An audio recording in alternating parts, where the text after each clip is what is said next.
how substances can distort your ability to be socially confident. If you want to hear about that information, then watch this video. What's good, man? It's your boy Packboy Dolo checking in. I go by Packboy Dolo if you're new here, and I'm an assiduous researcher and distributor of knowledge and truth, whatever that may look like. So you can say that I'm like a digital journalist, pretty much. That's the best way to describe it, man. I want to get into this drug awareness month because this is the month that everyone's pretty much focused on the effect that substances usually cause. You see what I'm saying? And I feel like that it's important to me because I was able to overcome that. So, right here, I got some star points that I want to get into. And, your ability to be socially confident is usually kind of just something that you don't really think about much until you end up taking some kind of substance, and then you end up realizing how relaxed and at ease you feel in social moments and social situations while under the influence. And that right there drives you to continue in the long run to use these substances as a crutch, as something that helps you be socially intact, right? And as you do that, you're kind of like numbing your ability to be normal, quote unquote, in social situations, which we'll talk about later. I know the story for me is opioid addiction. You know what I'm saying? The opioid crisis is one of the most potent crises I feel like that existed to date, in my opinion. And opioids for me were in pill form. I was dealing with a substance called tianeptine, and the gas station heroin wave is kind of what I got tangled up in. You know what I'm saying? So I started taking them to stay awake at my job that I was working. I would work 16-hour shifts, and the lady that I was dating at the time were taking these. Now, me not realizing what I was getting into, she gave me like 2 or 3 one day, and when I got sleepy, I took them. And they woke me up, and I was wired. I was very focused.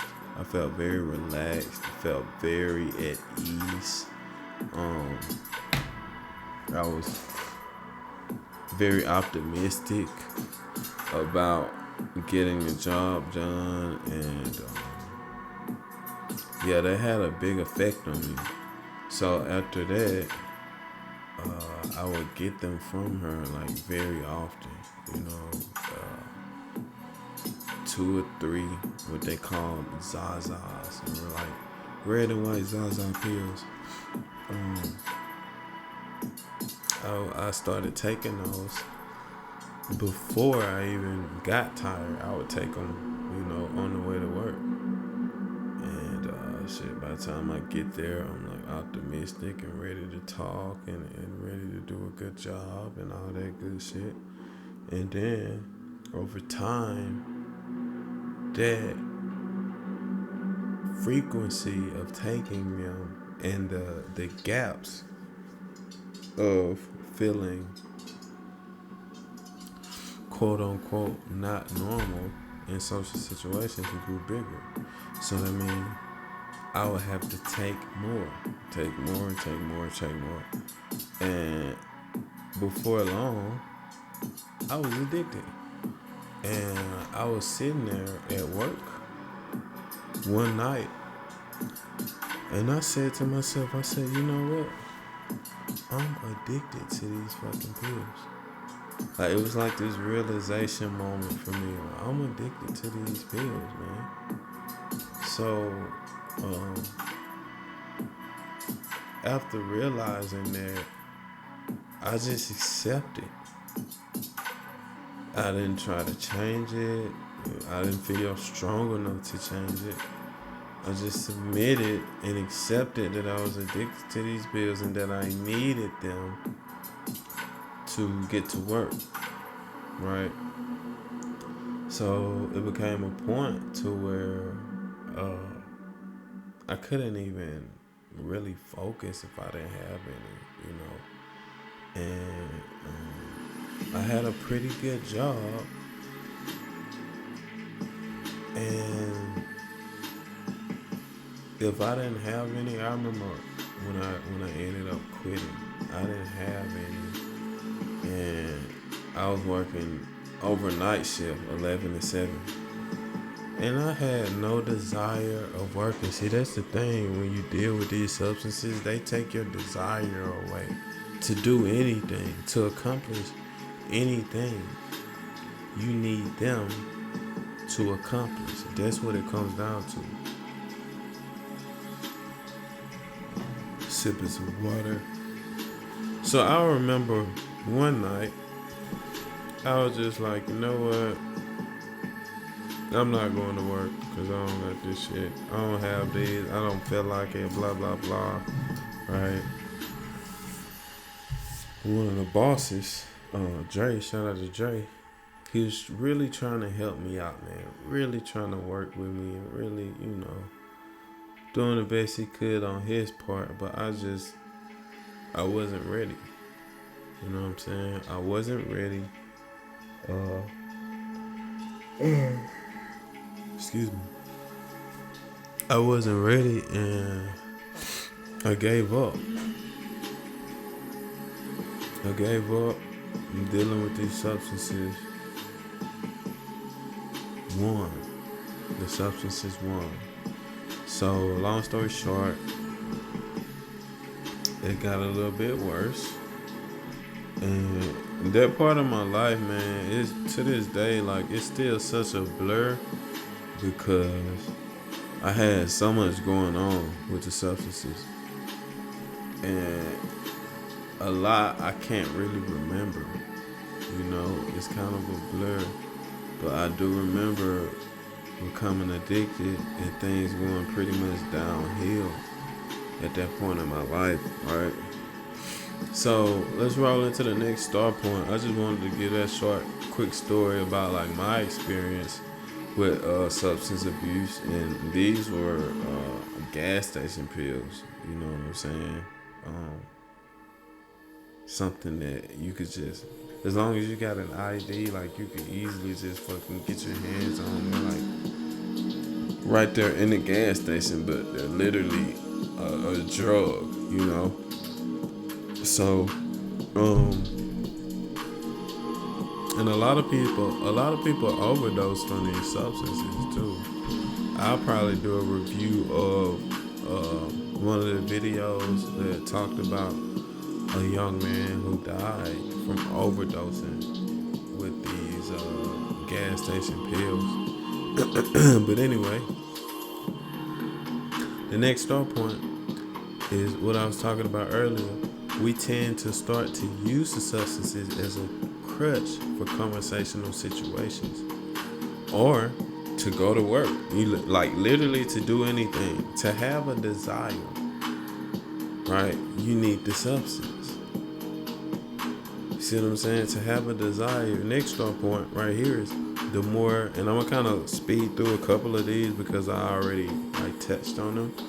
The more we use them to socialize, the less we can socialize naturally without them. So that was what I was talking about earlier, how that gap of being quote unquote socially normal or quote unquote normal in general, it grows and you feel abnormal the more you take.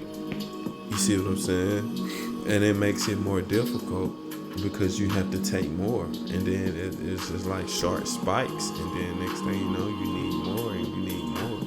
It's a deadly cycle for real, and you could see why it would drive someone to overdose.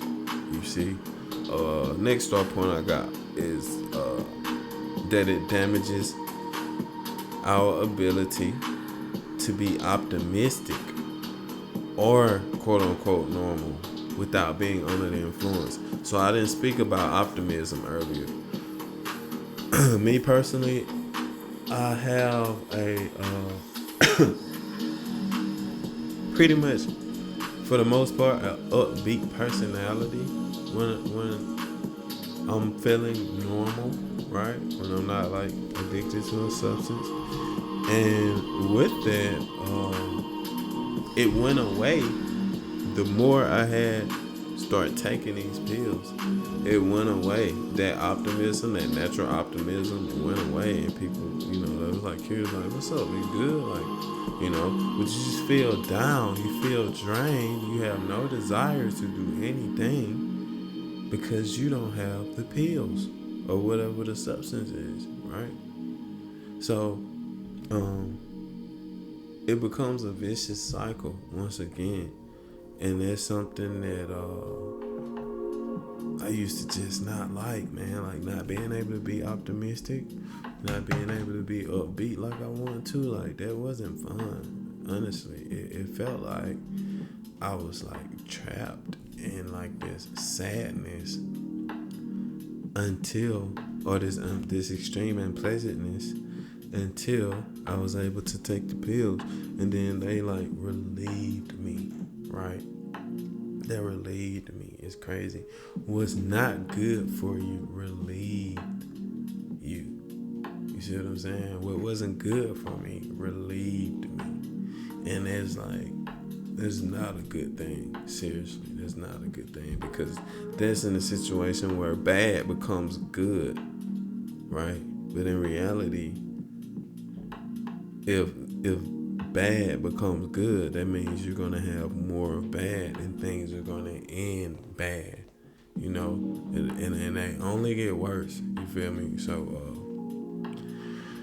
yeah, man, be aware. So the next thought point I got right here is this: as far as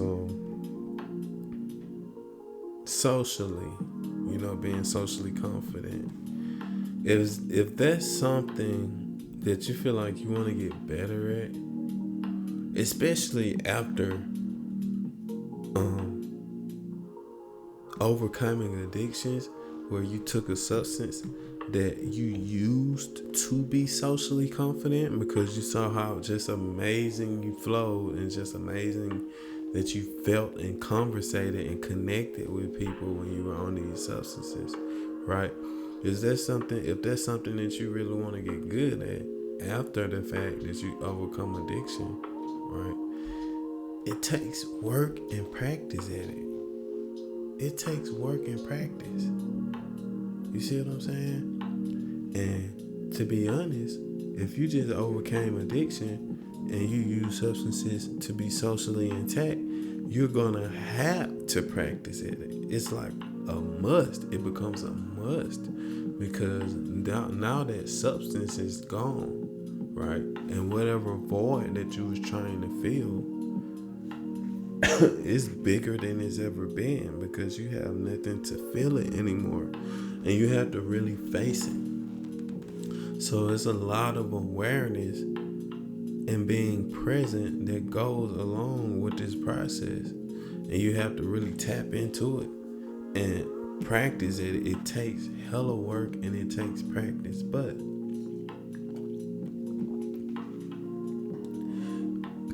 I don't advise you try to use some trick or anything other than practice, other than manually putting yourself in social situations.